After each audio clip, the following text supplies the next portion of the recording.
Political turmoil in Sri Lanka is far from over. Lankans continue to protest across the island nation, demanding the resignation of President Gotabaya Rajapaksa, who is currently in Singapore. Meanwhile, the Sri Lankan soldiers have been authorized to use necessary force to prevent destruction of property and life. On the other hand, protesters who've been occupying the government buildings in Sri Lanka have vacated the official buildings. This comes after the Parliament Speaker informed that Gotabaya Rajapaksa may soon resign. However, he failed to provide a clear timeline. For now, we only know that Gotabaya Rajapaksa is far from his duties and his homeland.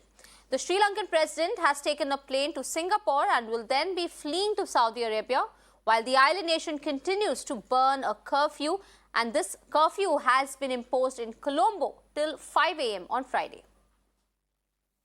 The President's house and the Prime Minister's house and his office has been vacated by the protesters who managed to barge inside the President's house on Saturday after 5 days of the siege at this President's house, where you can still see the signs of the damage which has been done to this heritage building. Now Gotabaya Rajapaksa's residence is empty. Those protesters who came here and who managed to get inside have vacated this particular building. Gotabaya Rajapaksa is expected to land there in Singapore around 7 p.m. today. His flight has already taken off from the Maldives, from the capital city of Maldives. And later to that, what we also got to know that Gotabaya will be giving and submitting the final documents of his resignation very soon. The mood of the public has quite clearly come up, where the protesters have also come up with a statement that very soon they will be giving a clear passage to all these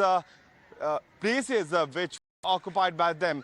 We are giving you the inside visuals of all these special task force persons who have once again come back to the house of the president, which has been taken over by them. The protesters say that they will be only protesting at the golf face as well as the old parliament, which is known as the Secretariat of the President of Sri Lanka. More details, my colleague Srinjoy joins me live on the broadcast right now. Srinjoy, we're seeing President turned fugitive now, hopping from one country to the other. What are you picking up on his movements? He was doing a lot of things, at least his aides. They had initially booked flights to Dubai, to India, to Singapore. And then we heard that he had asked the Singapore government for a flight, for a private flight, with his wife and 4 other people to Singapore.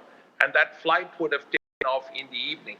And then before that flight took off, and he did get permission for that flight, he decided to take a Saudi Arab flight to Singapore.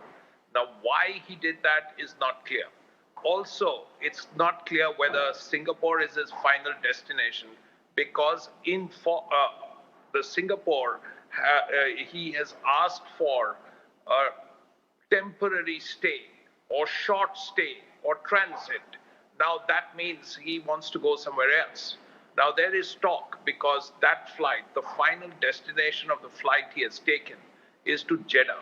So if that is so, he could well be going to Jeddah. No one knows for sure, but we will have to see how it all works out, because he has put out too many red herrings in recent times. Can you imagine going to Dubai, going to India, going to Singapore, and then finally decided that yes, it will be Singapore, at least temporarily, after which we will have to see what he does, whether it will be Jeddah, whether it will be some other country, whether it will be Singapore, nobody really knows.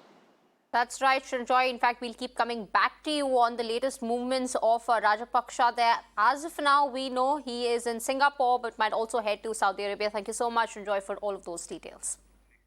Now, Times Network is present at the epicenter of protests in Colombo. This is a report that was filed by my colleague Priyank earlier in the day. Take a look.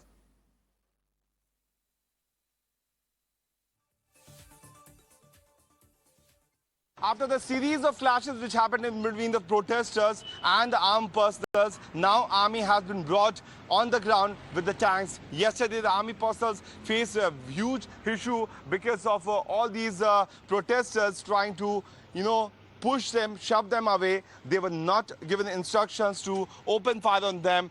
As you can see near the parliament, these are the tanks of the Sri Lankan army along with the commandos of Sri Lankan army who have reached here. It is very important to see that what is going to happen next, because so far the protesters once again attempted to seize the parliament, and before the parliament session could actually begin, there has been an attempt by the protesters to disrupt the situation. A series of army tanks are quite visibly seen on the ground here in Colombo, where the army personnel are moving along with these tanks. The protesters have certainly destroyed multiple things, and to stop that, the army, along with the tank, has been brought on the ground in Colombo. But leaders failing to discharge their duties, providing basic amenities to the people of Sri Lanka, including food, fuel, medicines and security. But amidst all this, there is one chair that seems to be grabbing all the attention. The visuals that we will play on your screen are that of Prime Minister's chair in his office in Colombo, sans the Prime Minister. And you can see the number of military personnel who are guarding the chair, while just outside on the streets, there is complete chaos, unrest and frenzy.